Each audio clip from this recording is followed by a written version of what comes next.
मां करोतु अनरपितचरीं चिरात् करुणयावतीर्णः कलौ समर्पयतु मुन्नतोज्ज्वलरसां स्वभक्तिश्रियम् हरिः पुरटसुन्दरद्वितिकदम्ब सन्दीपिता सदा हृदयकन्दरे स्फुरतु वः शचीनन्दनः कृष्णवर्णं तुषाकृष्णं साङ्गोपाङ्गस्त्रपार्षदं यज्ञैः सङ्कीर्तनप्रायैर्यजन्ति हि सुमेधसा पात्रविचारणं न कुरुते न स्वं परं वीक्षते देयादेयविमर्शको नहि नामा काल प्रतीक्षा प्रभो सद्यो या श्रवणे क्षणप्रणमं ध्यानादिना दुर्लभम् दत्ते भक्तिरसं सा एव भगवान् गौरा परं मे गतिः ध्येयं सदा परिभवाग्नमभीष्टदोहं तीर्थास्पदं शिवविरञ्चिनुतं शरण्यं भृत्यार्तिहन् प्रणतपाल्भवाब्धिपोतं वन्दे महापुरुषते चरणारविन्दं त्यक्त्वा सुदुस्त्यज्य सुरेप्सितराज्यलक्ष्मीं धर्मिष्ठारिवचसा यद्गादारण्यं मायामृगं दयितयेप्सितमनवधावत् वन्दे महापुरुषते चरणारविन्दम् आपदामपहर्तारं दातारं सर्वसम्पदां लोकाभिरामं श्रीरामं भूयो भूयो नमाम्यहम् कृष्णाय वासुदेवाय हरये परमात्मने प्रणतक्लेशनाशाय गोविन्दाय नमो नमः कृष्णाय वासुदेवाय देवकीनन्दनाय च नन्दगोपकुमाराय गोविन्दाय नमो नमः सच्चिदानन्दरूपाय विश्वोत्पत्त्यादिहेतवे तापत्रय विनाशाय श्रीकृष्णाय वयं नमः नमो धर्माय महते नमः कृष्णाय वेदसे ब्राह्मणेभ्यो नमस्कृत्य धर्मान् वक्ष्ये सनातनान् नारायणं नमस्कृत्य नरं चैव नरोत्तमं देवीं सरस्वतीं व्यासं ततो जयमुदीरयेत् अज्ञानतिमिरान्धस्य ज्ञानाञ्जनशलाकया चक्षुरुन्मीलितं येन तस्मै श्रीगुरुवे नमः वाञ्छाकल्पतरुभ्यश्च कृपासिन्धुभ्येव च पतितानां पावनेभ्यो वैष्णवेभ्यो नमो नमः। प्रभु जी आज पंडित जी महाराज का चरित्र गाओ।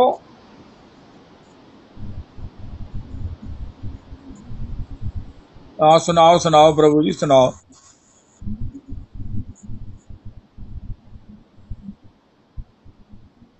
हाँ हाँ हाँ। टोटा गोपीनाथ जी की जय। हम्म।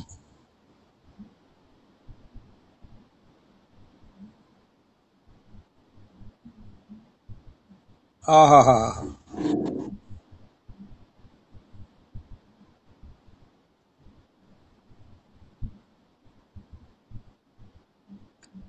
ओ बहुत सुंदर बहुत सुंदर।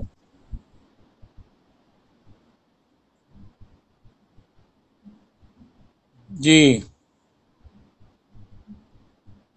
अच्छा।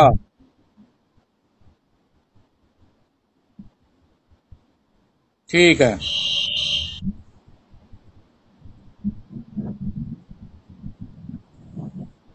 जी। ओह।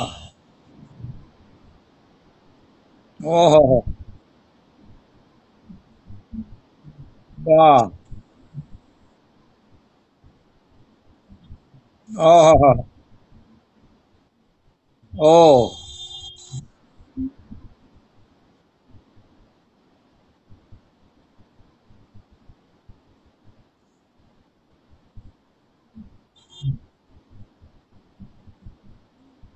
वाह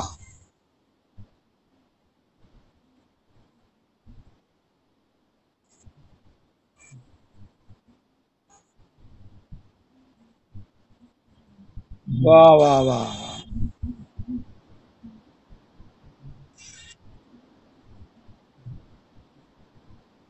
ओह।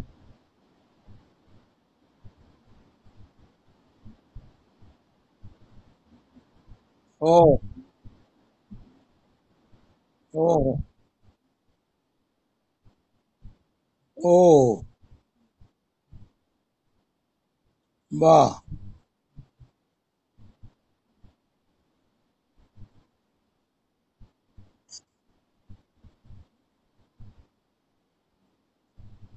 अच्छा।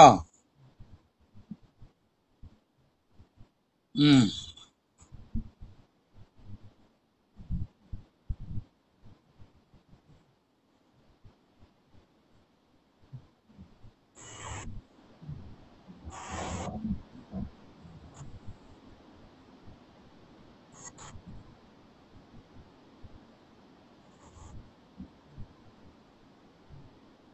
अच्छा।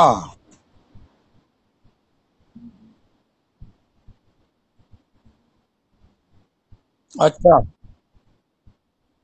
ओ।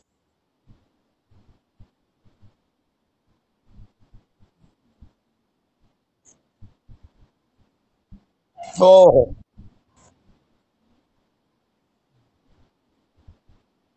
वाह।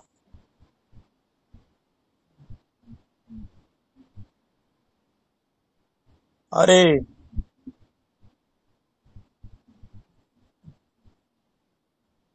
जी। अच्छा। अच्छा।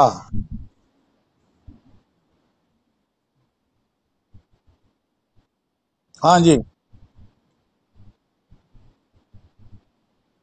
अच्छा।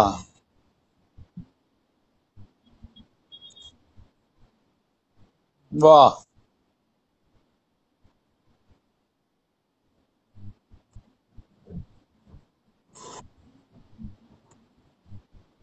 हाँ। ओ।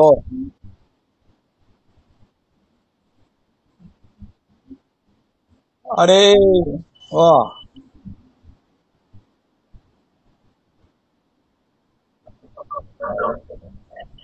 ओ। वाह। जी।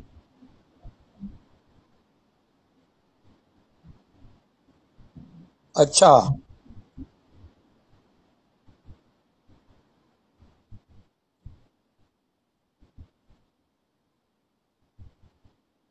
अच्छा।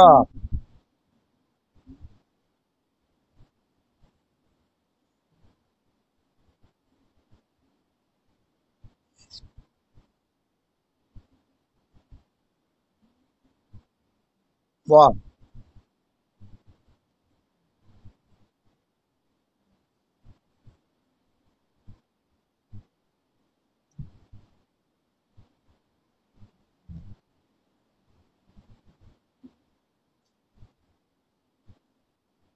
हाँ।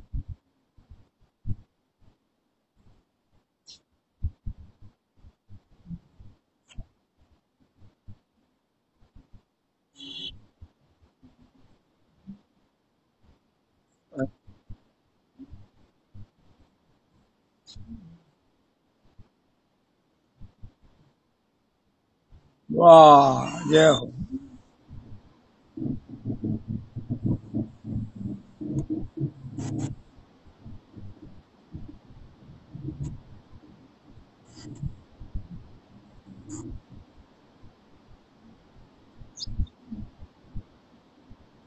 अच्छा।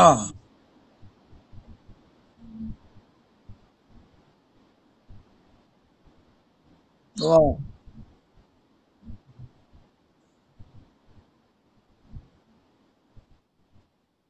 ओ।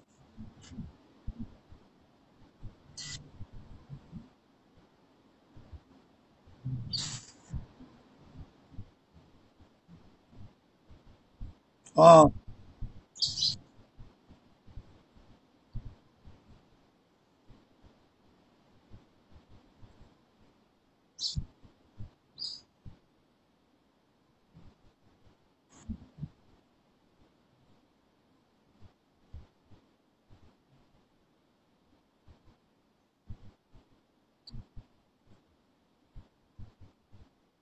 ओ।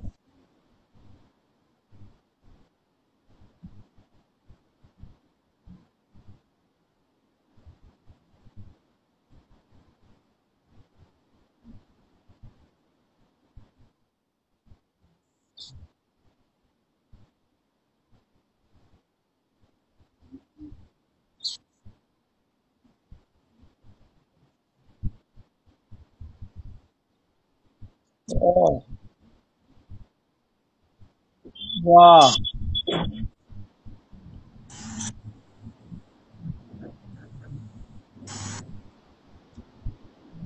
अच्छा। वाह। वाह।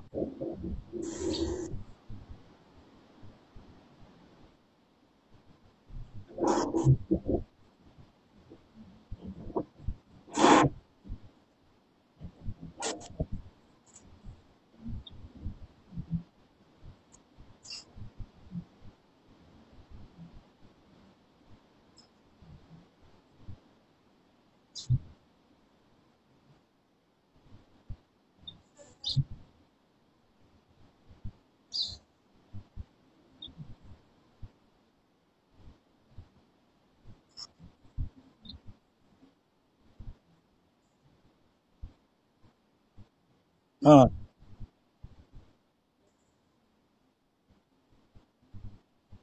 हम्म।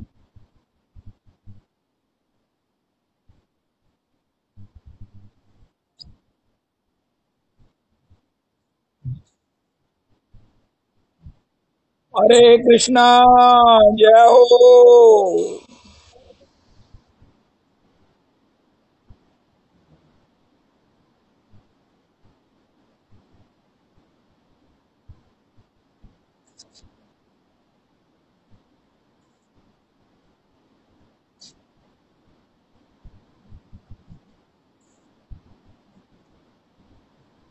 अच्छा।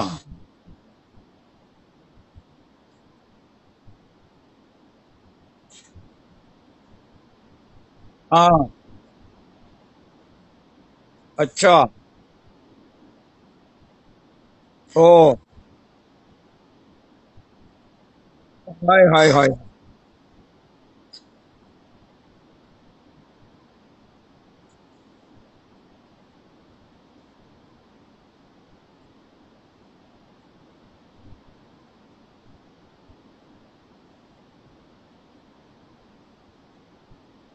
ओह।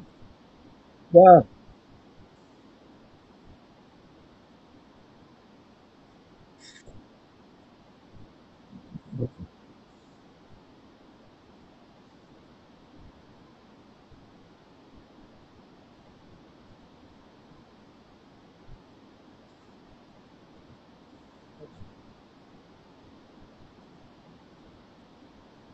अच्छा।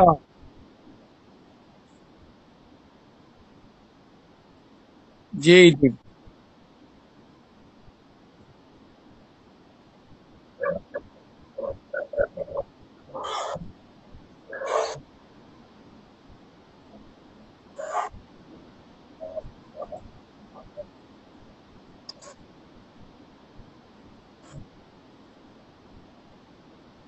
हाय।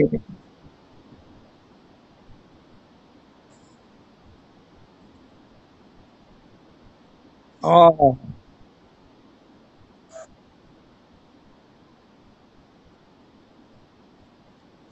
वाह।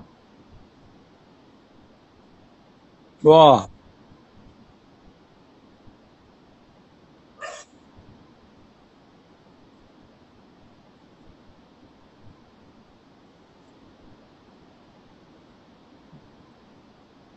वाह। वाह। वाह। हरे कृष्णा। हरे। हरे कृष्णा। हरे कृष्णा। हरे कृष्णा। हरे कृष्णा।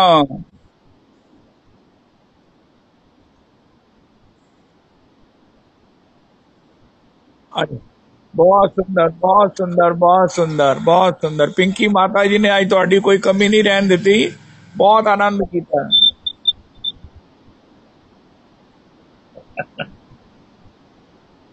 हाँ।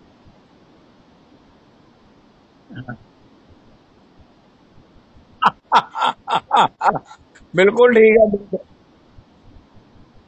हाँ, बिल्कुल ठीक। जय हो, बहुत सुंदर, बहुत बहुत अपने ਤੁਸੀਂ नंद तनुज किंकर जी ਉਹਦੇ स्नैप्स फोटो ਲਾਈਆਂ ਹੋਣੀਆਂ ਸਾਰੇ वीडियो उतारी है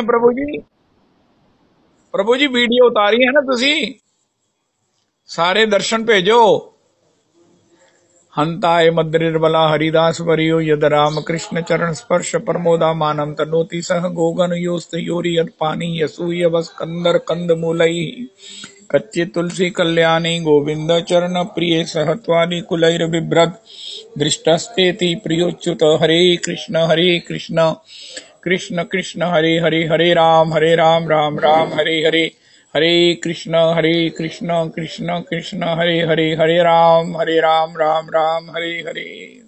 आज सिद्ध श्री रामकृष्ण दास पंडित बाबा जी का तिरुभाव महोत्सव भागवत निवास वृंदावन। अहमेवास्मेवाग्रे नान्यदि यत् सदसत् परं पश्चादहं यदि तच्चैव अवशिष्येषु अस्म्यहम् ऋते अर्थं यद् प्रतीयेत न प्रतीयेत चात्मनि तद्विद्यादात्मनो मायां यथा भासो यथा तमः यथा महान्ति भूतानि भूतेषु चावचेष्वनु प्रविष्टान्य प्रविष्टानि तथा तेषु न तेष्वहम् एतावदेव जिज्ञासेऽहं तत्त्व जिज्ञासुना आत्मना अन्वय व्यतिरेकाभ्याम् अन्वय व्यतिरेकाभ्याम यत् स्यात् सर्वत्र सर्वदा। हरे कृष्ण कृष्ण कृष्ण हरे हरे हरे राम राम राम हरे हरे। श्री पंडित जी महाराज वृंदावन के अंतिम सिद्ध संत राम किशन दास प्रभु का आज तिरुभाव महोत्सव में है, भगवत सेवा की प्राप्ति दिवस है। आज वहां पर जो है वो प्रसादम है, पंगत है, तो वहां जाकर आज प्रसाद पाएंगे और पॉसिबली वहां से प्रसाद लेकर किसी आते जाते के हाथ अमृतसर भी आएगा, आता ही है हर साल। तो जय जय श्री राधे। अमृतसर से भेंट आती है, मुझे बताने का याद नहीं रहा, और अब की बार शायद आई नहीं है, यात्रा आई है, यात्रा वाले बाबा जी के पास आ गई थी और उन्होंने आगे दे दी है, तो वो प्रसाद आपको मिलेगा। राधे श्याम जी। हाँ जी, पहुंचो।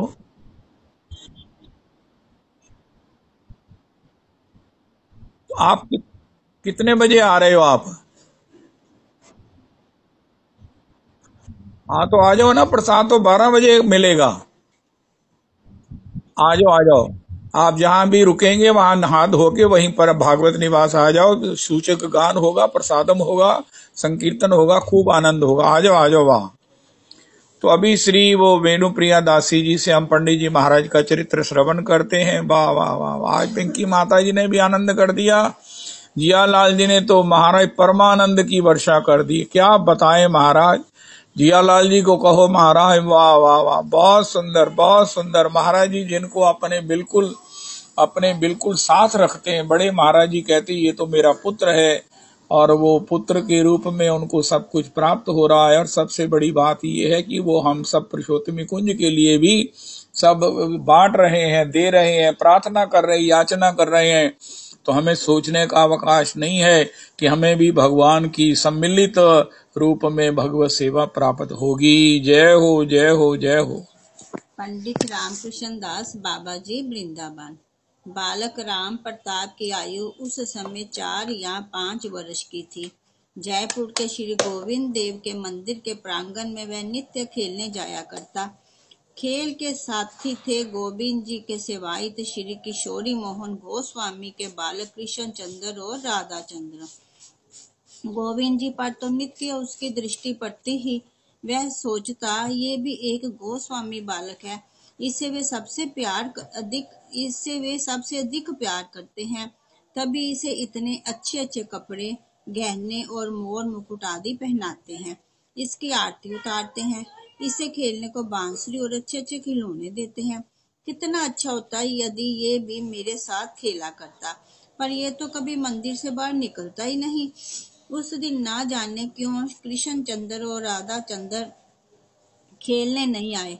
राम प्रताप प्रांगण में खड़ा अपने दोनों हाथों में गोलियां खड़खड़ाता हुआ गोविंद जी की ओर निहार रहा था, पर गोविंद में किसी प्रकार की प्रतिक्रिया नहीं हो रही थी। वह उनके सामने अपनी रंग बिरंगी गोलियों से स्वयं खेलने लगा। खेलते खेलते कभी एक रंग की गोली उठाकर उन्हें दिखाता, कभी दूसरे रंग की। आखिर गोविंद जी को लोभ हो ही गया। सोचा, सामने थाल में रखी अपनी सोने की गोली लेकर उतर पड़े सिंहासन से और आंगन में जाकर जुट जाए राम प्रताप के साथ खेल में। पर जाए कैसे? उन्हें पुजारी जी और दरबान का भय जो था। उसी समय प्रभु की इच्छा देख उनकी अघटन घटन पटीयसी योग माया शक्ति ने अपने प्रभाव का विस्तार किया। पुजारी और द्वार सेवक आदि किसी कार्य से बाहर चले गए। दरबान को शौच का वेग हुआ, वह भी बाहर का फाटक बंद कर चला गया। अवसर देख गोविंद जी अपनी गोली ले आंगन में उतर पड़े और लगे राम प्रताप के साथ खेलने। कुछ देर बाद दरबान को आते देख वे फिर सिंहासन पर जा विराजे। अपनी गोली तो ले ही गए, राम प्रताप की भी ले भागे। राम प्रताप ने मेरी गोली कह चीख चीख कर रोते हुए गोविंद का पीछा किया। द्वारिक पीछे से भागता आया और उसे भीतर जाने से रोक दिया। उसी समय गोस्वामी जी आए श्रृंगार आरती करने। राम प्रताप को रोते देख उन्होंने उससे रोने का कारण पूछा। उसने कहा, गोविंदा मेरी गोली लेकर भाग गया है। उन्होंने विस्मय की हंसी हंसते हुए कहा, अच्छा रुको मैं देखता हूँ। वे जैसे ही मंदिर के भीतर गए उन्होंने देखा कि गोविंद जी की सोने की गोली के साथ एक और गोली भी थाल में रखी है। वे आश्चर्य में डूब गए, उनका शरीर रोमांचित हो गया। उन्होंने मन ही मन राम प्रताप के भाग्य की सराहना की और गोली लाकर उसे दे दी। राम प्रताप को दैवी संपत्ति परंपरा से उत्तराधिकार में प्राप्त थी। उसके पितामह राजस्थान के कामठ ग्राम में रहते थे।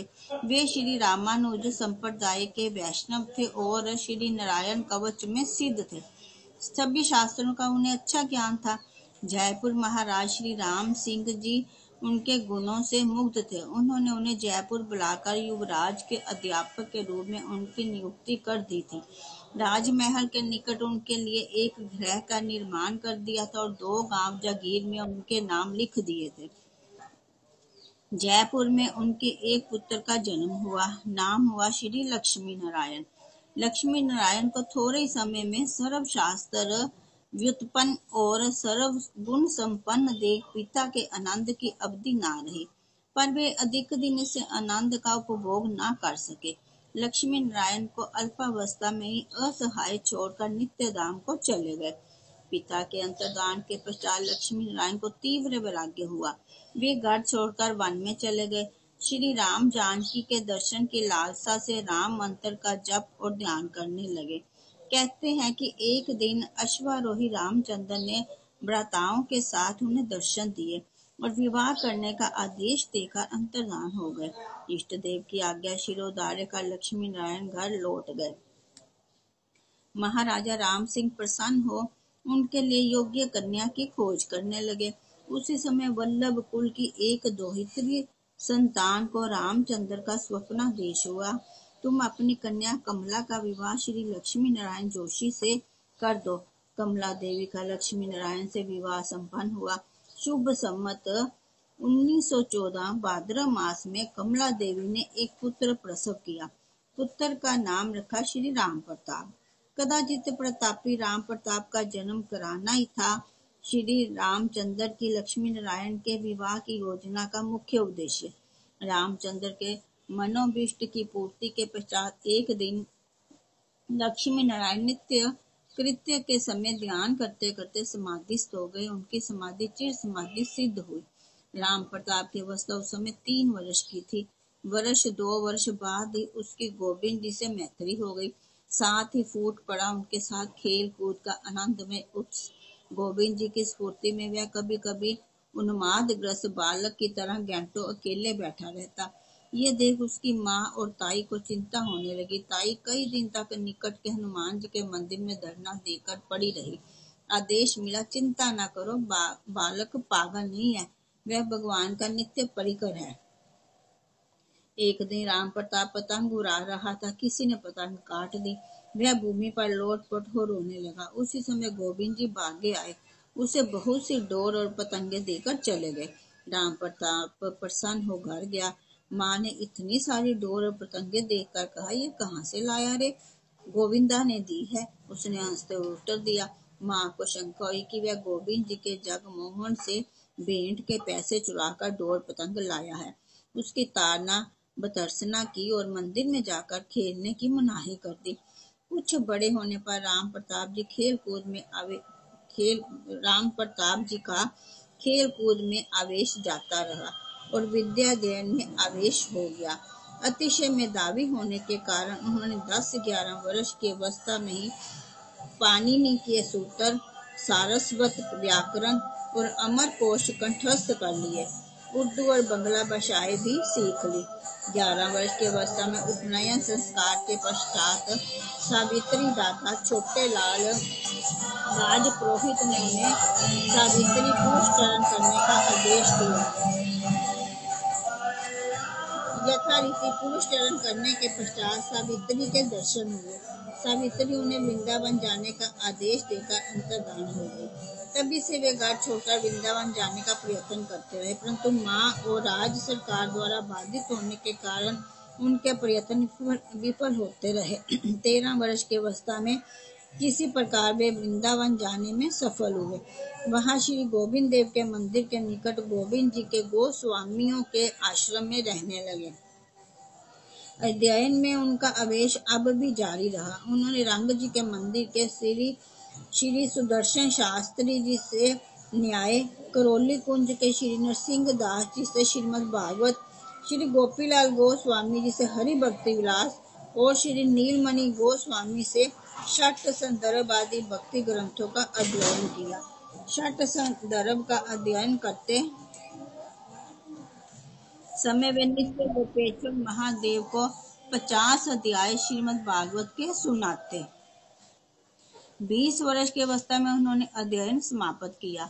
वृंदावन जाने के पूर्व उनका जयपुर के श्री नरसिंह दास जी से परिचय हो चुका था। श्री नरसिंह दास जी तेलंग देशीय ब्राह्मण और षट दर्शनाचार्य थे।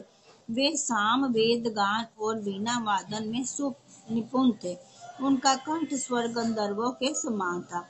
श्री गीत गोविंद और श्री कृष्ण कर्णामृत आदि के गाने में वे अभिष्ट हो जाया करते थे। एक दिन श्री गोविंद जी ने उन्हें स्वप्न में दर्शन देकर कहा, मैं तुम्हारे मुख से साम वेद गान सुनना चाहता हूँ, पर तुम पहले वृंदावन जाकर श्री नित्यानंद दास बाबा का शिष्यत्व ग्रहण कर आओ। स्वप्नादेश प्राप्त कर श्री नरसिंह दास जी संसार त्याग कर वृंदावन चले गए। सिद्ध बाबा से दीक्षा और वेश ग्रहण कर वे जयपुर गए। गोविंद जी को सामवेद गान सुनाया। उनका सामवेद गान और वीणा वादन सुन जयपुर अधिपति श्री राम सिंह और श्री किशोरी मोहन गोस्वामी मुग्ध हो गए। उन्होंने आग्रह कर उन्हें जयपुर में ही रख लिया।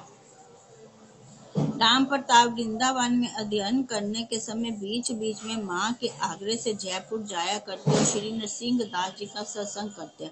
उनके सत्संग से सिद्ध श्री नित्यानंद बाबा जी के प्रति उनकी विशेष श्रद्धा हो गई। अध्ययन समाप्त होने पर उन्होंने उनसे दीक्षा और वेश ग्रहण किया। वेश का नाम हुआ श्री रामकृष्ण दास, पर उनके असाधारण पांडित्य के कारण लोग उन्हें पंडित बाबा कहकर पुकारते थे। गुरुदेव की आज्ञा से उन्होंने गोवर्धन जाकर सिद्ध श्री कृष्णदास बाबा जी से स्मरण मनन संबंधी शिक्षा प्राप्त की। तत्पश्चात बरसाने रहकर भजन करने लगे। बरसाने में प्रसिद्ध कीर्तनिया श्री गौरचरण दास बाबा जी रहते थे। उनसे वे बड़ी ताल का बिहागरा कीर्तन सीखने लगे। कीर्तन सीखने से उनका आवेश बढ़ता गया, भजन में आवेश कम होता गया। गुरुदेव को जब इसका पता चला, उन्होंने कीर्तन बंद कर भजन में लग जाने का आदेश दिया, पर बहुत चेष्टा करने पर भी उनको भजन में मन ना लगा। तब उन्होंने गुरुदेव की आज्ञा से उद्धव कियारी में रतन सिंहासन के सामने बाईं ओर के कदम्ब के नीचे एक आसन पर 17 दिन तक बैठे रहकर अष्टादशाक्षर मंत्र का पुरस्चरण किया। पहले 3 दिन उन्होंने दूध के अतिरिक्त और कुछ भी ग्रहण नहीं किया। उसके पश्चात 12 दिन तक केवल जल ही लिया, पीछे जल भी छोड़ दिया। लय विक्षेप रहित मन से मंत्र जप करते रहे। 70वें दिन राधा कृष्ण के साक्षात दर्शन हुए। इस घटना की पुष्टि एक बार उन्होंने शेषावस्था में स्वयं अपने मुखारविंद से की थी। जब वे वृंदावन में दाऊ जी की बगीचे में रहते थे। एक दिन वे बगीचे में टीन के छप्पर के नीचे चुपचाप लेटे थे। निकट बैठे श्री प्रिया शरण बाबा जी, श्री कृपा सिंधुदास बाबा जी, श्री ललित मोहन गोस्वामी आदि आपस में धीरे धीरे बाबा द्वारा किए गए पुरुष चरण के बारे में बात कर रहे थे। किसी ने कहा पुरुष चरण में उन्हें श्री कृष्ण और दाऊ जी के दर्शन हुए। उसी समय वे बोल पड़े, हट प्रिया प्रीतम के। प्रिया प्रीतम ने दर्शन देते समय कहा, बाबा हम तोते प्रसन्न हैं, बोल तू कहा चाहे। वे बोले, मैं तो गुरु की आज्ञा से भजन कर रहा हूँ, जानू नाये कहाँ चाहूँ, तुम दोनों की प्रसन्नता छोड़ के और चाहिए को कहाँ है। प्रिया जी ने मुस्कुराते हुए कहा, बाबा राघव की गुफा में भजन किया कर। इतना कह दोनों अंतर्धान हो गए। तब से बाबा पूछड़ी में राघव की गुफा में रहकर भजन करने लगे। वे प्रातः 2 बजे भजन में बैठते और अपराह्न 2 बजे तक लीला स्मरण में तल्लीन रहते। अपराह्न में गुफा से बाहर निकलते। उस समय साधु महात्माओं की भीड़ वहां जमा रहती। पाठ, कीर्तन, इष्ट गोष्ठी आदि का क्रम चलता रहता। कुछ दिन बाद बाबा का भजनावेश इतना बढ़ गया कि समय का ध्यान रखकर भजन में बैठना और उठना उनके लिए संभव ना रहा। वे कब भजन में बैठेंगे और कब उठकर बाहर आएंगे ये कोई ना जानता। अक्सर 2-3 दिन लगातार गुफा में बैठे भजन करते रहते। 2-3 दिन बाद एक बार गुफा से निकल मधुकरी के लिए बाहर जाते। परिणाम ये हुआ कि गुफा के सामने जो नित्य अपराह्न में लोगों की भीड़ लग जाया करती वह समाप्त हो गई। इसी बीच एक बार उनकी माँ आई जयपुर से उन्हें देखने। 3 दिन तक उन्हें गुफा के बाहर प्रतीक्षा में बैठे रहना पड़ा। तीसरे दिन जब वे बाहर निकले, उन्होंने उनकी ओर भ्रूक्षेप भी नहीं किया। वे सीधे मधुकरी को चले गए। माँ ने रो रो कर उन्हें पुकारते हुए कुछ दूर पीछा किया। उन्होंने फिर भी पीठ मोड़कर उनकी तरफ ना देखा। माँ असह्य पीड़ा हृदय में लेकर जयपुर लौट गई। माता के चले जाने के बाद उनका चित्त अस्थिर रहने लगा। भजन में बाधा आने लगी। उन्होंने सोचा कहीं कुछ अपराध हो गया है। वे गए सिद्ध कृष्णदास बाबा के पास और उनसे इसका कारण जानना चाहा। उन्होंने कहा, गर्भधारिणी माँ के प्रति तुम्हारा अपराध हुआ है। वे तुम्हारे व्यवहार से दुखित होकर चली गई है, इसी से तुम्हारा भजन नहीं हो पा रहा है। पंडित बाबा ने तब माँ को चिट्ठी लिखकर बुलाया और पूछड़ी में अपने पूर्व आश्रम के यजमान श्री भगवान वैश्य के घर उन्हें रखकर उनकी सेवा करने लगे। माता की सेवा में लगे रहने के कारण उनका भजन में आवेश कम होने लगा। उसी समय उड़ीसा से श्री कृष्ण चैतन्य नाम के एक बालक ने आकर उनका आश्रय लिया। उन्होंने बदावली के बाबा जी के गुरु श्री प्रभुपाद जी से उसे दीक्षा दिलवाई और अपने पास रखकर भजन शिक्षा देने लगे। माँ की सेवा में भी उसी को नियुक्त कर दिया। 7-8 वर्ष पीछे माँ के अंतर्धान होने पर वे फिर निर्विघ्न भजन करने लगे। कुछ दिन बाद गौड़िया वैष्णव संप्रदाय में श्रीमन महाप्रभु के मंत्र को लेकर वाद विवाद छिड़ गया। मंत्र के पक्ष में थे पंडित बाबा के काका गुरु गोवर्धन के सिद्ध कृष्णदास बाबा जी, श्री राधा रमन के सेवायत श्री गोपीलाल गोस्वामी प्रभृति, और विपक्ष में थे उनके जेठा गुरु श्री बलराम दास बाबा जी, विद्या गुरु श्री नीलमणि गोस्वामी, राधा कुंड के महंत न्यायिक श्री जगदानंद दास जी प्रभृति। दोनों पक्षों में गुरुवर के होने के कारण वे बड़े धर्म संकट में पड़ गए। उन्होंने सोचा कि इस वाद विवाद में ना पड़ना ही ठीक है, इसलिए वे गुफा छोड़कर बरसाने की मोरकुटी में जाकर रहने लगे। 8 वर्ष तक वहां एकांत में भजन करते रहे। विवाद मिट जाने पर फिर गुफा में आकर रहने लगे। 10 वर्ष तक उसमें रहे। माघ मास में एक दिन वे कोयलों की सुलगती अंगीठी लेकर गुफा में गए और भीतर से दरवाजा बंद कर लिया। दूसरे दिन प्रातः जब वे सोकर उठे तो देखा कि वे गुफा के बाहर खुले में सो रहे हैं। किसने कैसी और क्यों बंद गुफा के भीतर से उन्हें निकालकर बाहर लिटाया उनकी समझ में न आया। लोगों ने बताया कि कोयले की गैस से मूर्छा आ जाती है और मृत्यु होने की संभावना होती है। तब उन्होंने जाना कि मूर्छित अवस्था में किसी दिव्य शक्ति ने उन्हें बाहर लिटा दिया था। ब्रज में दिव्य शक्तियां इस प्रकार निष्किंचन महात्माओं की सहायता करते अक्सर देखी गई हैं, पर दुष्टों का प्रकोप भी यहाँ कम नहीं रहा है। एक बार पूछरी के गंगा जी के मंदिर में किसी उत्सव में पुए बांटे गए। दो चोर पुओं के लोभ में पंडित बाबा की गुफा पर आए। उन्होंने सोचा उनके पास पुए अवश्य भेजे गए होंगे। उन्होंने गुफा के बाहर बुलाकर उनसे पुए मांगे। वे बोले, पुआ मेरे पास नाए, मैं तो मधुकरी के अतिरिक्त कछु लऊ नाई।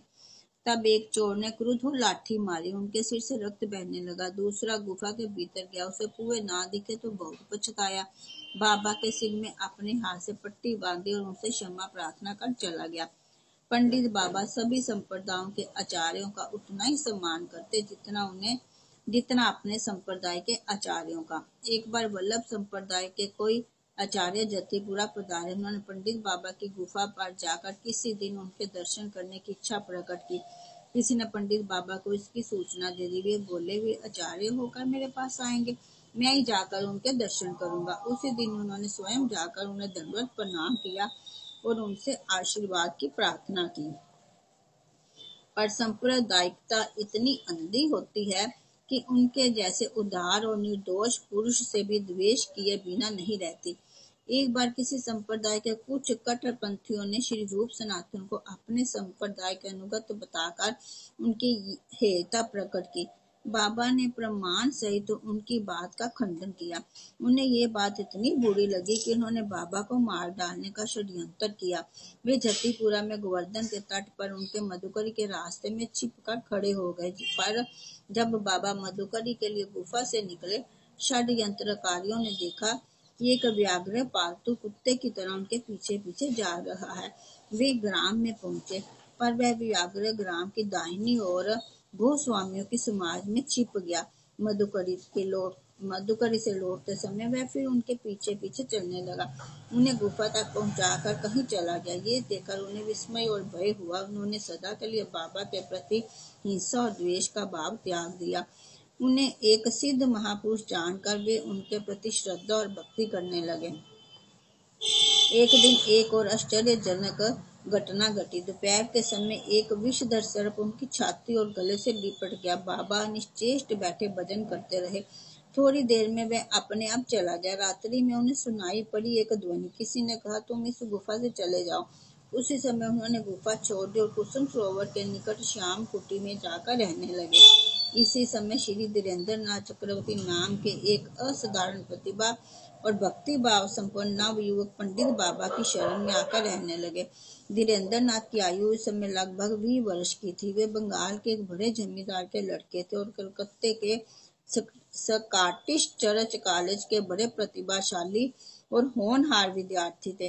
प्रबल कृष्णानुराग के कारण वे अपने परिवार के अतुलनीय वैभव को तृणवत त्याग कर और अपने गुरुदेव कलकत्ते के प्रसिद्ध महात्मा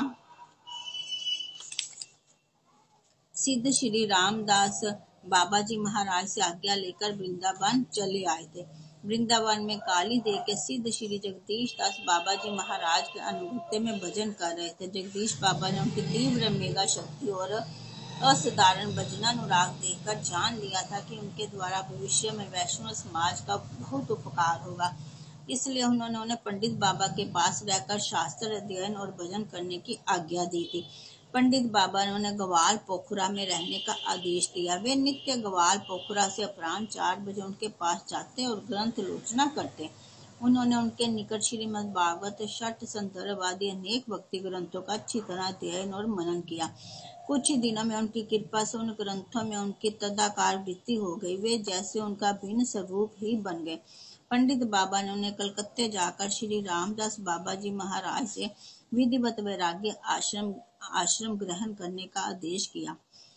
वे जाकर वैराग्य आश्रम की दीक्षा ले आए। नाम हुआ श्री गौरांग दास। पंडित बाबा के आदेश से वे नित्य अपराह्न में उनकी गोष्ठी में भक्ति ग्रंथों का पाठ करने लगे। दूर दूर से श्याम कुटी में इन नवीन बाबा जी का पाठ सुनने महात्मा आते और उसे सुनकर अपूर्व तृप्ति लाभ करते। ग्रंथ तो उनके सामने नाम को ही रखे रहते। उन्हें बिना देखे उनके श्लोकों और विभिन्न संप्रदायों के आचार्यों की वाणियों का निर्जर उनके मुख से अबाध गति से बहता रहता। उनके अश्रु, कंप और पुलक आदि सात्विक भावों से परिपुष्ट उनकी कथा श्रोताओं को एक अनिवर्चनीय भाव सागर में डुबो देती। कथा कहते कहते बीच बीच में कथा संबंधित लीला की उन्हें इस प्रकार विस्फूर्ति होती कि वे समाधि सो जाते। श्रोतागण बैठे रहते इस प्रतीक्षा में कि कब उनकी बात समाधि भंग और कथा मृत की दृष्टि फिर होने लगे। श्री गौरांगदास पंडित बाबा जी के परिवार के अभिन्न अंग बन गए। पंडित बाबा उनसे पितृवत स्नेह करते, वे भी उनके प्रति नन्हे श्रद्धा और भक्ति का भाव रखते, उनकी गुरुवत प्रेम सेवा कर अपार सुख का अनुभव करते। एक बार बंगाल के एक विरक्त बाबा जी ने केले के फूल के रस का ठाकुर जी को भोग लगाकर पंडित बाबा से प्रसाद ग्रहण करने का आग्रह किया। पंडित बाबा ने प्रसाद ग्रहण कर उसकी बार बार प्रशंसा की। ये देख गौरांगदास जी की इच्छा हुई कि वे भी केले के फूल का रसा बनाकर पंडित बाबा को प्रसाद ग्रहण कराएं। उन्होंने केले का फूल प्राप्त करने की चेष्टा की। ढूंढते ढूंढते राधा कुंड के रास्ते में एक माली के बगीचे में पहुंचे। वहां फूल लगा देख माली से उनकी भिक्षा मांगी। उसने मना कर दिया। कुछ मूल्य लेकर भी वह फूल देने को तैयार ना हुआ। तब गौरांगदास को गुरु सेवा की प्रबल इच्छा ने विवश किया उसकी चोरी करने को। वे अंधकार के समय चाकू लेकर बगीचे में घुस गए और लगे चाकू से फूल काटने। माली को कुछ शब्द सुनाई दिया। उसने गुलेल का निशाना मारा। गौरांगदास जी बार बार बच गए, फिर भी उन्होंने फूल काटना नहीं छोड़ा। जब तक माली उधर आए वे फूल लेकर भाग गए। दूसरे दिन उन्होंने साग बनाकर ठाकुर जी को भोग लगाया और पंडित बाबा को समर्पण किया। पंडित बाबा उस प्रसाद का सेवन कर बहुत प्रसन्न हुए। किसी ने गौरांगदास बाबा की निंदा करते हुए फूल की चोरी की सारी घटना उन्हें सुना दी। उसने सोचा कि वे गौरांगदास पर तीव्र शासन करेंगे, पर वे बोले, यदि भक्त मार्ग के लेखक जीवित होते तो गुरु भक्ति के उदाहरण में इस घटना का उल्लेख अवश्य करते। श्री गौरांगदास जी के प्रति पंडित बाबा के वात्सल्य की झलक एक और घटना से भी मिलती है। वे उन्हें अपने साथ मधुकरी को ले जाया करते। कहीं कहीं मधुकरी की जगह गालियां मिलती। एक घर से तो गालियों की मधुकरी बंधी हुई थी। एक दिन गौरांगदास जी पंडित बाबा और अन्य साधुओं की मंडली से कुछ आगे थे। वे उसी घर में भिक्षा के लिए गए। जैसे ही बाहर से कहा, श्री राधे, गृहिणी बोली, फिर आए गयो निपुते। गौरांगदास जी हंसकर बोले, तेरी गाली मीठी लगे या मैया, अब तो मधुकरी दे दिया कर।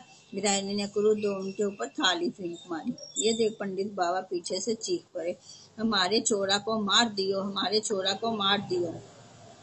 पंडित बाबा का शब्द सुन मोहल्ले के लोग वहां एकत्र हो गए और उस घर के लोगों की प्रदर्शना करने लगे। उस दिन से उन्होंने उस परिवार का बहिष्कार कर दिया। परिवार का मालिक पंडित बाबा के पास गया और उनसे क्षमा मांगी। परम दयालु बाबा ने उससे साधु वैष्णवों का कभी अपमान ना करने की प्रतिज्ञा लेकर उसे क्षमा कर दिया। इसी समय निम्बारक संप्रदाय के एक नव युवक श्री प्रिया शरण दास ने पंडित बाबा की शरण ली। वे उस समय काशी में पढ़ते थे, आए थे वृंदावन दर्शन करने। उनसे भी प्रभु को बहुत काम कराना था। उन्हें ब्रज में रहकर उस कार्य के लिए शिक्षा देनी थी, सब प्रकार से उसके योग्य बनाना था। पर वे सहज में पकड़ में आने वाले तो थे नहीं। नई उम्र जो थी उनकी, और विद्या अध्ययन, खेल कूद, व्यायाम और कुश्ती में भारी जोंक थी। उन्हें बांध रखने के लिए एक सुदृढ़ प्रेम पाश की आवश्यकता थी। इसलिए किसी अज्ञात शक्ति ने प्रेरणा देकर उन्हें पंडित बाबा के पास भेज दिया। प्रिया शरण बाबा अक्सर कहा करते थे कि पंडित बाबा के प्रेम ने उन्हें अपने माता पिता तक को बुला दिया और वे उनके दर्शन करते ही सदा के लिए उनके बनकर रह गए। प्रिया शरण बाबा निम्बारक संप्रदाय में दीक्षित थे, पर इससे क्या पंडित बाबा के प्रेम में कोई अंतर पड़ना था। वे उनसे उतना ही प्रेम करते जितना गौरांगदास बाबा से। उन्हें निम्बारक संप्रदाय के अनुसार ही भजन करने का उपदेश करते, यहाँ तक कि एकादशी आदि व्रत का पालन भी उनसे निम्बारक संप्रदाय के अनुसार ही कराते। एकादशी के दिन वे निर्जल व्रत रखते, इसलिए मधुकरी को ना जाते। पर यदि निम्बारक संप्रदाय के अनुसार एकादशी दूसरे दिन होती तो उस दिन स्वयं निर्जल रहते हुए भी प्रिया शरण बाबा को साथ लेकर उनके लिए मधुकरी को जाते। एक बार प्रिया शरण बाबा को माता का प्रकोप हुआ। उस समय जब उन्हें घबराहट अधिक होती तो पंडित बाबा उन्हें सांत्वना देने के लिए छाती से लगाते। दूसरे लोग ऐसे में उनसे दूर रहने को कहते तो भी उनकी अनसुनी कर देते। एक और नवीन वैष्णव श्री कृपा सिंधुदास बाबा ने पंडित बाबा की शरण ली। बाबा उस समय बहुत बीमार थे। सेवा के लिए एक योग्य सेवक की आवश्यकता थी। संभवतः इसी कारण प्रभु ने कृपा सिंधु बाबा को उनके पास भेजा था। वे जैसे सेवा की मूर्ति ही थे। उनके निकट रहकर तन मन से उनकी सेवा करने लगे। पर बाबा को किसी वैष्णव की सेवा ग्रहण करने में संकोच होता था। उन्होंने कृपा सिंधु बाबा का सेवा में विशेष आग्रह देखा, इसलिए स्वस्थ हो जाने पर उनसे अन्यत्र जाकर भजन करने को कहा। पर उनके प्राण मधुप बाबा के चरण कमलों में सदा के लिए लिपट चुके थे। उनके लिए बाबा से दूर होना प्राण त्याग करने के समान था। वे भी बाबा के पास रह गए। उनके एक अभिन्न अंग बनकर हर समय परछाई की तरह उनके साथ रहकर उनकी सेवा करने लगे। बाबा उन्हें प्यार से बच्ची कहा करते। स्त्री लिंग का प्रयोग शायद उन्हें अपने मंजरी स्वरूप का स्मरण कराने को करते, जिसका उन्हें निरंतर ध्यान रखने को कहते। उन्होंने बाबा की आज्ञा से समूचा गोविंद लीलामृत कंठस्थ कर लिया और उनकी बताई रीति के अनुसार अष्टकालीन लीला स्मरण करने लगे। अष्टकालीन लीला स्मरण में वे इतना व्यस्त हो गए कि इसमें भी समय समय पर बाबा की सेवा की योग्यता उन्होंने प्राप्त कर ली। बाबा यूं तो सदा ही अंतर्मना रहते और उनका लीला में अभिनिवेश सोते जागते खाते पीते चलते फिरते सभी समय बना रहता। पर अपने दैनिक कार्यक्रम के अनुसार प्रातः 2 बजे से मध्याह्न 2 बजे तक अपनी कुटिया के भीतर नाम जप के साथ लीला स्मरण में रत रहते। उसके पश्चात बाहर निकलकर मंत्र जप और पाठ करते। मंत्र जप के पूर्व कागज पर बने हुए राधा कृष्ण और निताई गौर के चरण चिन्हों को मस्तक से लगाते। मंत्र जप के समय आवश्यकता पड़ने पर कभी किसी के साथ 1-2 शब्द बोल भी लेते। पर लीला स्मरण के समय 12 घंटे उनकी वृत्ति पूर्णतया लीला में सन्निविष्ट रहती।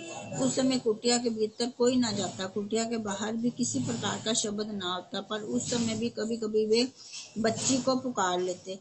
किसी लीला विशेष में उनका मन इतना डूब जाता कि आगे की लीला की विस्मृति हो जाती। उस समय कृपा सिंधु बाबा उनकी सहायता करते। इस प्रकार वे बाबा के अंतरंग और बहिरंग दोनों प्रकार की सेवा करते।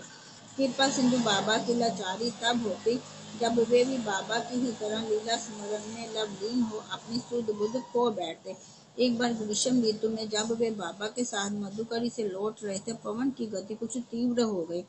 मार्ग के तरु लता जंकोरे खाने लगे। हल्की हल्की बूंदें दिन भर के तप्त वातावरण को सुशीतल करने लगी। पक्षी कलरव करते हुए अपने अपने घोंसलों को जाने लगे। ऐसे वातावरण में दोनों के हृदय में राधा कृष्ण की किसी मधुरतम लीला का उद्दीपन हो आया। परिणाम स्वरूप दोनों ही बाह्य स्मृति खो बैठे। वे वृंदावन के दाऊ जी के बगीचे के सुपरिचित मार्ग से भटक गए, जहाँ वे अब वर्षों से रह रहे थे, और सुदूर सुंदर ग्राम में जा पहुंचे। कृपा सिंधु बाबा की शहादत तक पंडित बाबा के अपने अभिन्न बांधे दाऊ जी के बगीचे की ही 1-2 घटनाओं से स्पष्ट है। पंडित बाबा की डाल में दर्द हुआ। डॉक्टर आया इलाज करने। उसने पूछा, कौन सी डाल में दर्द है बाबा? मुझे मालूम नहीं, बाबा ने उत्तर दिया। तब किसे मालूम है बाबा? बच्ची को मालूम है। बच्ची ने आकर वह डाल दिखा दी जिसमें दर्द था।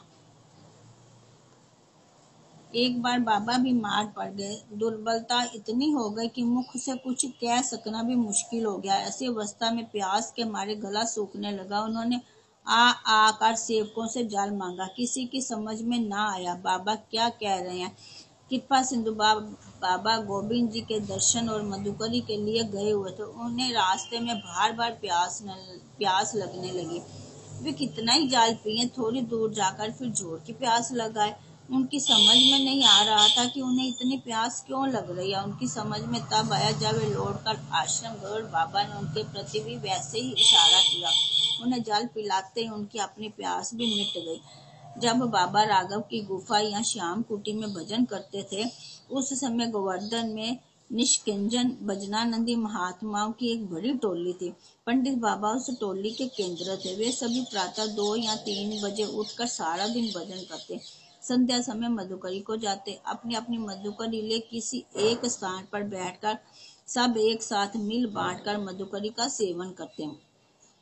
मधुकरी सेवन कर अपना अपना झोला धो लेते और रात 12 बजे तक बैठकर इष्ट गोष्ठी करते, अपने अपने भजन की बात कहते सुनते। बीच बीच में हास्य विनोद भी चलता रहता। बहिरंग लोग गोष्ठी में सम्मिलित न हो सके, इस उद्देश्य से नित्य एक स्थान पर ना जुटकर कभी कहीं जमा होते। एक दिन पहले निश्चित कर लेते कि कल मजलिस कहाँ लगेगी। एक दिन चकलेश्वर के महंत श्री सनातन दास बाबा ने कहा, कल सबको मधुकरी मेरी कुटिया पर पानी होगी। दूसरे दिन जब अपनी अपनी मधुकरी लेकर वहां पहुंचे, सनातन दास बाबा को कोई बहू से परवल दे गया था। उन्होंने 5 सेर परवल में 1 सेर घी डालकर उसका साग बना रखा था। साग का थाल ठाकुर जी का भोग लगाकर पंडित बाबा के सामने रख दिया। बाबा पाने लगे। वे पाते जा रहे तो चटकारे ले लेकर कहते जा रहे थे, वाह कैसा स्वादिष्ट है, ठाकुर ने बड़े प्रेम से पाया है। दूसरे लोग सोच रहे थे कि स्वभाव से स्वल्पाहारी बाबा 2-4 परवल खाकर छोड़ देंगे और वे उनकी प्रसादी ग्रहण करेंगे, पर वे तो सारे परवल खा गए और वे देखते रह गए। किसी ने कहा, बाबा ने किसी अपूर्व आवेश में ये लीला की है।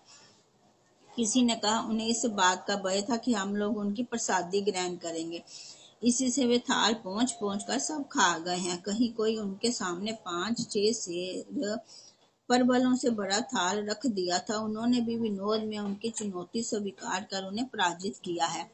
सन 1918 में पंडित बाबा को इन्फ्लुएंजा ने बुरी तरह आ घेरा। उस समय श्री कामिनी कुमार घोष, श्री दीन शरणदास और श्री कुरान दास बाबा जी आदि विशेष आग्रह कर उन्हें वृंदावन ले गए। वहां श्री मदन मोहन की बगीची में रहकर उन्होंने स्वास्थ्य लाभ किया। वृंदावन में 8 वर्ष तक वे कभी कहीं रहते रहे। जिन स्थानों में वे रहे, मदन मोहन की बगीची के अतिरिक्त मुख्य हैं टटिया स्थान, क्यारी वन, दिल्ली वाली धर्मशाला, मिर्जापुर की धर्मशाला और करौली कुंज। सन 1926 में वे दाऊ जी के बगीचे चले गए और जीवन की शेष घड़ी तक वहीं रहे।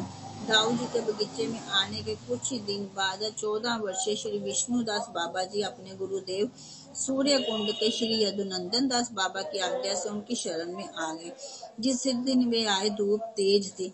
सूर्य कुंड से वृंदावन तक वे पैदल चलकर आए थे। रास्ते में बुखार आ गया था। दाऊ जी के बगीचे पहुंचते इतना थक गए थे और बगीचे के कुएं के चबूतरे पर लेट रहे थे। उसी समय पंडित बाबा लौटे शौच से। उन्हें देख विष्णुदास ने दंडवत प्रणाम किया। बाबा उन्हें भीतर ले गए अपनी कुटिया में। कृपा सिंधु बाबा से कहा, रोटी ले आ जाके खाइबे को।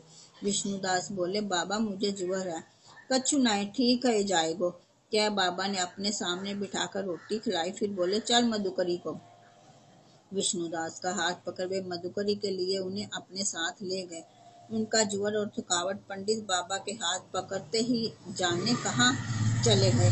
उस दिन का पकड़ा हुआ विष्णुदास का हाथ उन्होंने अंत तक नहीं छोड़ा। विष्णुदास बाबा के साथ रहकर उनकी सेवा में कृपा सिंधु बाबा का हाथ बटाते रहे। जब विष्णुदास बाबा के पास आए थे, वे अक्षर भी नहीं पहचानते थे, पर बाबा की कृपा से वे इतना पढ़ गए कि गोविंद लीलामृत उन्हें पढ़कर सुना सके। वे अंत तक उन्हें गोविंद लीलामृत नित्य सुनाते रहे। एक दिन जब वे उनके साथ मधुकरी से लौट रहे थे, वे और बाबा रास्ते में दाऊ जी के बगीचे से कुछ दूर पुलिया पर बैठ गए। वे शाह का महीना था। सूर्य अस्त हो चुका था। अंधकार में पुष्प पल्लव रहित पेड़ों के झुरमुट दिगंबर वैरागियों के झुंड सरीखे कुछ दिख रहे थे। उसी समय हठात विष्णुदास को प्रतीत होने लगा कि वातावरण में एक अपूर्व नगतता और शीतलता छाई हुई है और कदम्ब के पुष्पों की दिव्य सुगंध से दिशाएं महक उठी हैं। उन्होंने चमत्कृत तो बाबा से कहा, बाबा ये क्या? ग्रीष्म का वातावरण सहसा बदला सा जान पड़ रहा है। शरद ऋतु किसी शीतलता और बसंत किसी कदम्ब के फूलों की महक लग रही है। बाबा ने कहा, यही तो वृंदावन का वास्तविक स्वरूप है। इसमें 4 ऋतुओं सदा एक साथ विराजमान रहती है। वृंदावन ने कृपा कर तुम्हें अपने अप्राकृत स्वरूप की एक झलक दिखाई है। साधकों के प्रति वृंदावन बीच बीच में ऐसी कृपा करते रहते हैं। उन्हें चाहिए कि इसे किसी से प्रकट ना करे। नवद्वीप के द्वितीय विद्वान नित्यानंद वंश के परम भागवत श्री प्राण गोपाल प्रभुपाद से पंडित बाबा का घनिष्ठ संबंध था। दोनों एक दूसरे का यथोचित सम्मान करते, एक दूसरे को पाकर प्रेम में विह्वल हो जाते। प्राण गोपाल गोस्वामी कहा करते, मेरी माँ के देहांत के पश्चात मुझ निराश्रय को पंडित बाबा के प्रेम ने आश्रय दिया। मुझे उनसे माँ जैसा ही प्रेम मिला। पंडित बाबा प्राण गोपाल गोस्वामी प्रभु का कितना आदर करते, ये एक दिन की घटना से स्पष्ट है। बहुत दिन इन्फ्लुएंजा से बीमार रहने के कारण वे बहुत दुर्बल हो गए थे। लोगों ने उनसे दूध पीने का आग्रह किया, पर उन्होंने किसी की ना सुनी। उन्होंने 40 वर्ष से दूध नहीं लिया था। सबने प्राण गोपाल प्रभु से प्रार्थना की कि उनका दूध ना पीने का आग्रह छुटवाने का प्रयास करें। वे स्वयं दूध का गिलास लेकर गए और उनके मुख से लगाकर कहा, इसे आपको पीना होगा। बाबा ने कहा, जब स्वयं नित्यानंद प्रभु पिलाएंगे तो क्यों नहीं पीऊंगा। उन्होंने बच्चे की तरह उनके हाथ से दूध पी लिया। प्राण गोपाल गोस्वामी प्रति वर्ष एक बार वृंदावन आते, 1 महीने वहां रहकर पंडित बाबा को श्रीमद् भागवती ग्रंथों का पाठ सुनाते। पंडित बाबा आधा घंटे पूरा भी उनके पाठ में जा बैठते। एक बार वृंदावन के कुंभ के अवसर पर प्राण गोपाल गोस्वामी वृंदावन आने को थे। ना जाने क्यों बाबा को उनके संबंध में चिंता हो गई। वे बार बार सेवक को बुलाकर कहते, देखा प्रभु अभी आए कि नहीं। वे कुशल से तो हैं, पर गोस्वामी प्रभु एक दिन देर से आए। बमनौली स्टेशन पर उनकी गाड़ी लड़ गई। उनके आगे और पीछे के दोनों डिब्बे चकनाचूर हो गए। सैकड़ों लोग मारे गए, पर उनके रिजर्व डिब्बे में, जिसमें वे और अनेक भक्त बैठे थे, किसी की विशेष शक्ति नहीं हुई। प्रभु के सिर में मामूली सी चोट आई। वृंदावन पहुंचते ही उन्होंने सीधे बाबा के स्थान पर जाकर उन्हें दंडवत की। बाबा कुछ बोले नहीं। प्राण गोपाल ने कहा, बाबा की चिंता ने मेरी और मेरे साथियों की रक्षा की, नहीं तो क्या यह संभव था कि हमारे डिब्बे के आगे और पीछे के डिब्बों में बैठे यात्री मौत के घाट उतरे और हम मौत के मुंह में जाकर भी निकल आए। पंडित बाबा के पांडित्य का प्राण गोपाल गोस्वामी भी लोहा मानते थे। वे सबकी शंकाओं का समाधान करते, पर उन्हें कोई शंका होती तो उसका समाधान पंडित बाबा ही करते। वे कहा करते, मुझे जब कोई शंकाएं होती तो मैं उन्हें नोट कर रखता, पंडित बाबा से उनका समाधान कराने के उद्देश्य से। पर जब जाकर उनके निकट बैठता या अपनी कथा में उन्हें सम्मुख बैठे देखता, तो उनसे बिना प्रश्न किए ही उन शंकाओं का समाधान अपने आप हो जाता। इतना ही नहीं, उनके सानिध्य में कथा कहते हुए मुझे नए नए रहस्यमय सिद्धांतों की आश्चर्यमय स्फूर्ति होती। पंडित बाबा की इस शक्ति का और भी कई लोगों ने कई बार अनुभव किया है। स्वयं उनके न्याय के गुरु षड दर्शनाचार्य श्री सुदर्शन शास्त्री कहा करते, मेरी दर्शन शास्त्र की गुत्थियां पंडित बाबा के सानिध्य में अनायास सुलझ जाती है। पंडित बाबा के अप्राकट्य के पश्चात एक बार श्रीमद् भागवत के अद्वितीय पंडित और आगरा विश्वविद्यालय के रजिस्ट्रार श्री श्याम सुंदर जी ने जयपुर के SP भक्त प्रवर श्री काशी प्रसाद जी से कहा, अब ऐसा कोई नहीं जो मेरी श्रीमद् भागवत संबंधी शंकाओं का संतोषजनक ढंग से समाधान कर सके। पंडित बाबा के तो सामने बैठती शंकाओं का अपने आप समाधान हो जाता। सामने बैठने की तो दूर, यहाँ तक देखा गया कि यदि कोई अपनी शंका लेकर उनके पास जाता और वे उपस्थित ना होते तो भी वे अदृश्य रूप से उसका समाधान कर देते। एक बार जब पंडित बाबा वृंदावन में मदन मोहन की तिबारी में रहते थे और गौरांगदास बाबा उनके निकट शाहजहांपुर के बगीचे में रहते थे, गौरांगदास जी को ब्रह्म सूत्र के प्रथम पाद के 13वें सूत्र की आनंदमय अभ्यासात की टीका में कुछ शंका हुई। उन्होंने मदन मोहन की तिबारी में पंडित बाबा की गुफा के सामने जाकर उनसे उन पंक्तियों का वास्तविक अर्थ समझाने को कहा। पंडित बाबा ने गुफा के भीतर से उत्तर देते हुए गौरांगदास जी शंका का समाधान किया और कहा, समझे। गौरांगदास जी ने उत्तर दिया, हाँ बाबा। पंडित बाबा ने फिर कहा, समझोगे क्यों नहीं, सुबोध हो ना। गौरांगदास जी प्रसन्नचित्त अपनी कुटिया की तरफ लौटने लगे। उस समय उन्होंने देखा कि पंडित बाबा मधुकरीकार अमोलक राम शास्त्री के साथ गुफा को लौट रहे हैं। उन्हें आते देख वे अवाक रह गए। प्रणाम कर बोले, आप अभी तो गुफा के भीतर में मेरी शंका का समाधान कर रहे थे, अब इधर से कैसे आ रहे हैं। पंडित बाबा हंस दिए, बोले, देखो ब्रजभूमि चिंतामणि है। यहाँ बहुत से सिद्ध महापुरुष अनुरागी साधकों के प्रति अलक्षित रूप से कृपा किया करते हैं। गुरु रामदास बाबा ने मानी मान कहा, आप जो भी कहें। जिन सिद्ध महापुरुष ने मेरे ऊपर कृपा की, मैं जानता हूँ वे कौन है। पंडित बाबा अपने पांडित्य, तीक्ष्ण बुद्धि और अनुभवों का प्रयोग किसी के ऊपर अपना मत लादने के लिए कभी न करते। ना ही वे मतांतर लेकर किसी के साथ वाद विवाद करते। पर उनका सत्संग करने वाले सभी व्यक्ति जिनका मत किसी शास्त्रीय सिद्धांत पर उनसे भिन्न होता, कालांतर में स्वयं ही उनका मत स्वीकार करने को बाध्य होते।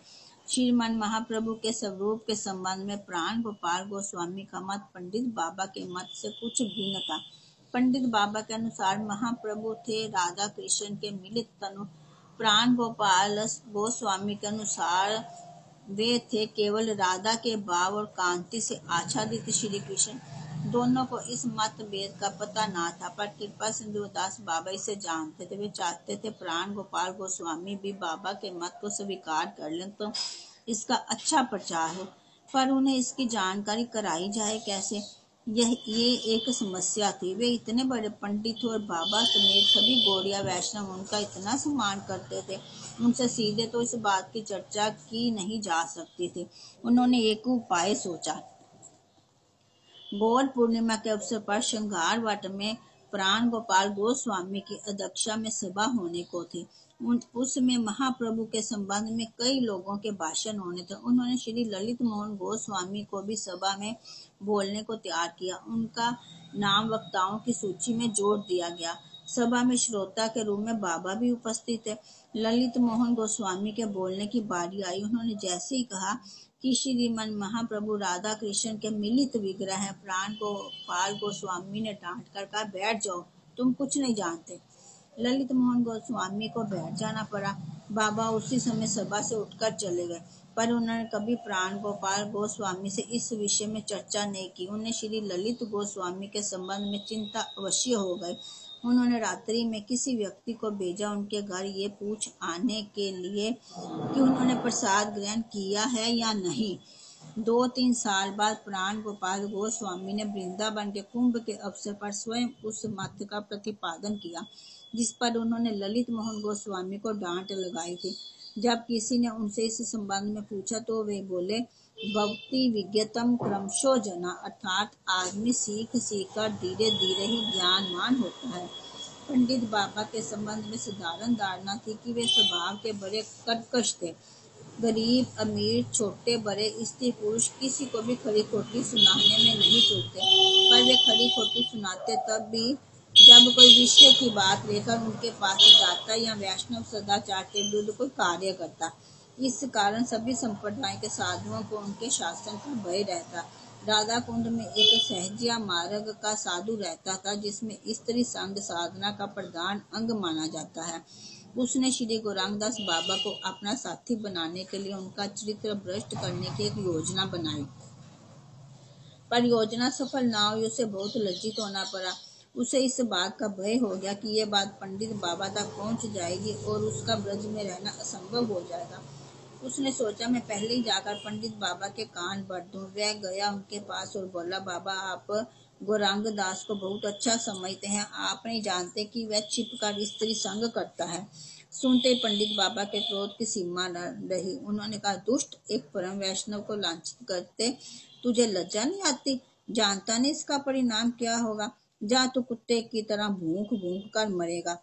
सचमुच कुछ ही दिनों बाद उसे पागल कुत्ते ने काटा और वह कुत्ते की ही तरह भूख कर मर गया।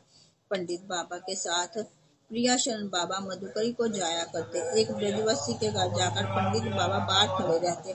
प्रिया शरण बाबा भीतर जाकर रोटी मांग लाते। घर की नव विवाहिता पुत्र वधू उन्हें रोटी दे दिया करती। एक दिन रोटी देते समय उसके पैर का अंगूठा उनके पैर के अंगूठे से स्पर्श कर गया। प्रिया शरण बाबा ने इस पर कुछ ध्यान नहीं दिया, पर दूसरे और तीसरे दिन भी ऐसा ही हुआ। तब बाहर निकलकर प्रिया शरण जी ने बाबा से कहा, बाबा कल से इस घर में मधुकरी को नहीं आएंगे। पूछने पर जब उन्होंने कारण बताया तो बाबा से ना रहा गया। उन्होंने घर के भीतर जाकर सबके सामने नववधू को फटकारते हुए कहा, तू हमारे चौरान को बिगाड़ने को आई है।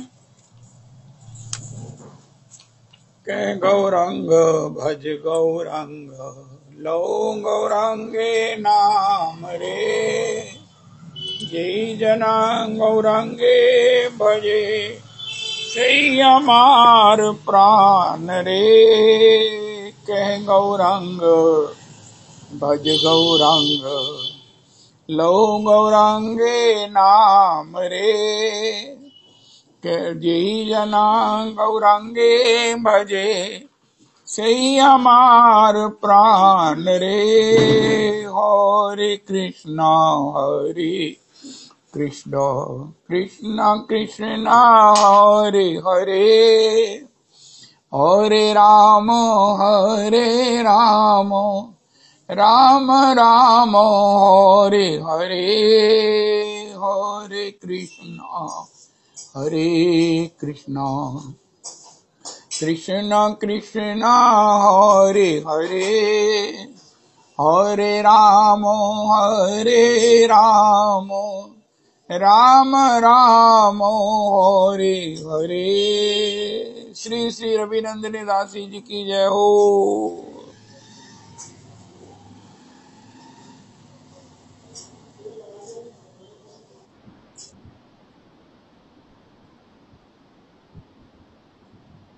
जय जय श्री राधे। बहुत सुंदर श्री श्री पंडित जी महाराज का चरित्र तो कितनी ही प्रेरणाओं से, शिक्षाओं से, कृपा के भंडार से सब प्रकार से परिपूरित है। ओह हो।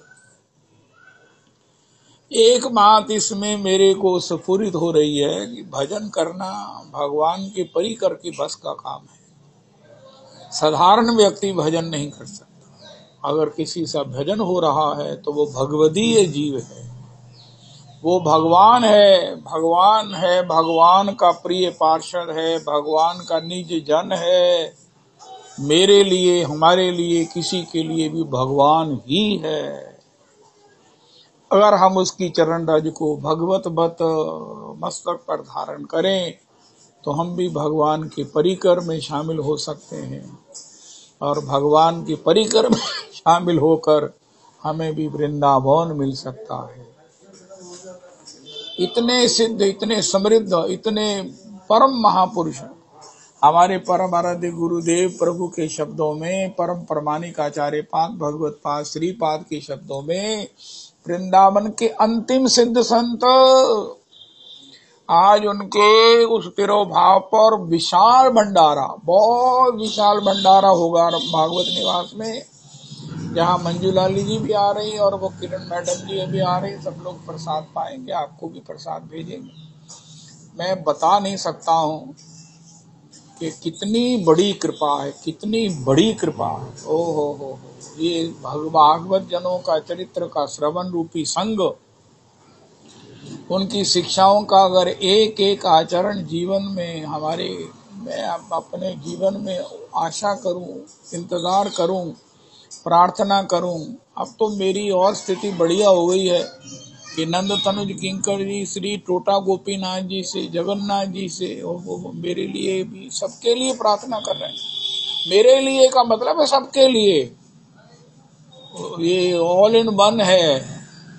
आप ये निश्चित जानो कि जियालाल जी जो कह रहे हैं तुम्हारे लिए की है, जिसका सीधा सा मतलब है मेरे से अगर किसी के मन में कोई स्नेह है, कोई कृपा है, कोई दया है, कोई है, तो वो सबके लिए है, क्योंकि ये सब हमारा परिवार है। परम पूज्य बाबू जी का व्यक्तित्व कि ये सत्संग तो मेरा परिवार है, और वो पहले परिवार के मुखिया परम पूज्य बाबू जी, अभी भी बाबू जी ही मुखिया हैं, तथापि अब मेरे को सेवा का, मेरे को आत्मानंद का ये जो सुयोग सौभाग्य मिला है, इसलिए नंद तनुज किंकर जी जो भी मांग रहे हैं, जो भी कह रहे हैं, इतनी इतनी दूर तक हमारे लिए प्रार्थना की जा रही, मैं तो, मेरे को समझ नहीं आती है कि मैं कितना खुश हूं।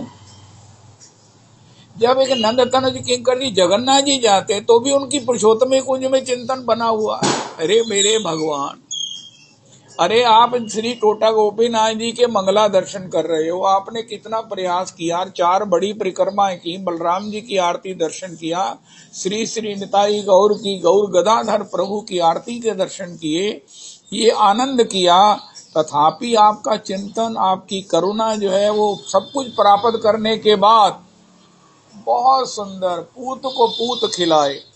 श्री हरिराम व्यास जी कहते हैं, जो सुख हो तो भक्त घर आए, सो नहीं हो तो बांझही बेटा जाए, पूत को पूत खिलाए। पौत्र को खिलाने से जो सुख मिलता है उससे ज्यादा सुख मेरे को भक्त के घर आने से मिला है। आए आए आए आए।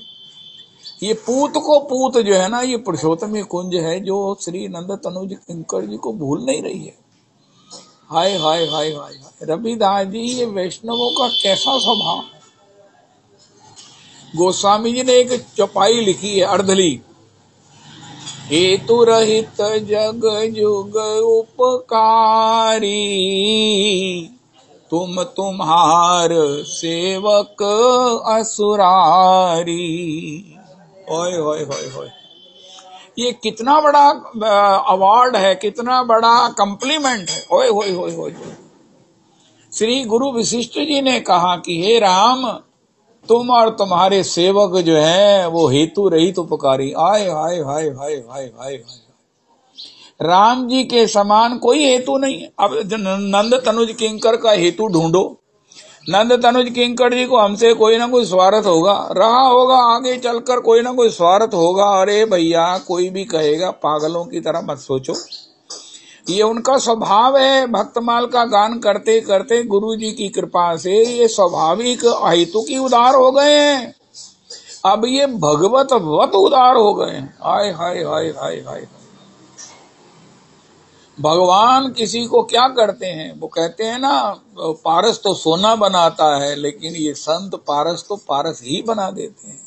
हेतु रहित, कोई हेतु नहीं है। लेकिन जब भी ये कथा भी करते हैं तो भी महाराज वो, हे ठाकुर जी हमारी पुरुषोत्तमी कुंज पर कृपा करो, हमारी सभी पुरुषोत्तमी कुंज के श्रोता। इसलिए मेरा मन है कि जो लोग इमीडिएट नहीं सुन पाते हैं, पुरुषोत्तमी कुंज में निष्ठा रखें। अगर आपको पुरुषोत्तमी कुंज से कोई आपत्ति है, कोई शिकायत है तो बता दो, हम ठीक कर देंगे। हम सभी को साथ लेकर चल रहे हैं और सभी की कृपा से चल रहे हैं। हमारा अपने पास कुछ नहीं है, आप ही का दिया हुआ और आप ही को परोसाई हो रही, और हम बीच में आत्मानंद लेते हैं। तो महाराज, ये कैसी ये वैष्णवता है, कैसी ये कृष्ण शरणागतेर कृष्ण सकल गुण संचरे। हाय हाय हाय। इसमें कोई गलती है शब्द की, लेकिन अर्थ ठीक है। श्री चैतन्य चरितामृत में कविराज कृष्णदास गोस्वामी चरण कहते हैं कि श्री कृष्ण के भक्त में श्री कृष्ण के सकल गुण संचरित हो जाते हैं। वाह वाह वाह वाह। और वो देखो कैसे संचरित हो जाते हैं। दर्शन कर रहे हैं, किसी को होता है वीडियो उतारो, किसी को होता है लाइव भेज दो। जगत राधा रमन जी के दर्शन में कोई लाइव भेजता अपने परिवार को, कोई रिकॉर्ड करके भेजता है अपने गुरु भाइयों को। लेकिन ये तो महाराज, इनको पचने से पहले ये अपने पुरुषोत्तमी कुंज को याद करते हैं। रविदास जी, मेरे को ये लगता है कि सबसे ज्यादा याद यही पुरुषोत्तमी कुंज को करते हैं, और सबसे ज्यादा खजांची धन इन्हीं के पास है। गुरु कृपा में अव्वल। ये जगन्नाथ जी के दर्शन की भीड़ को देखकर भागे बाहर, यद्यपि इनकी बड़ी कैपेसिटी है। राधा रमन जी के मंदिर के अभिषेक में मैं महाराज श्री के वो बैठा था बैठक में, ये आए, उनका चलो, मैंने कहा मैंने नहीं जाना है। मेरी मैडम कहने लगी चलो मेरे को पापा जी ले चलो, उनका चलो, मेरे को कहा, मैंने कहा मैंने नहीं भीड़ में जाना। लेकिन ये भीड़ में गए भी, दर्शन करके नाचते हुए आए भी, मेरी मैडम भी नाचती हुई आई। लेकिन ये जगन्नाथ जी का दर्शन के भीड़ में ये घबरा गए, थके होंगे। तो महाराज जी कहे, कहाँ जाता है जियालाल, इधर आ, चल मैं तेरे को लेके जाऊं। अरे रविदास जी, गुरु जी को इनके बिना दर्शन करना नहीं सुहाता, और इनको दर्शन करने के बाद पुरुषोत्तमी कुंज को बांटना अच्छा लगता है। अरे भैया, हम सब लोग जगन्नाथ जी की यात्रा पर गए हुए। हाय हाय हाय हाय। मेरे को बारंबार यही तकलीफ है कि मैं इसी बात को बारंबार कहता हूँ कि हे प्रभु, ये आपने क्या हमें दे दिया है?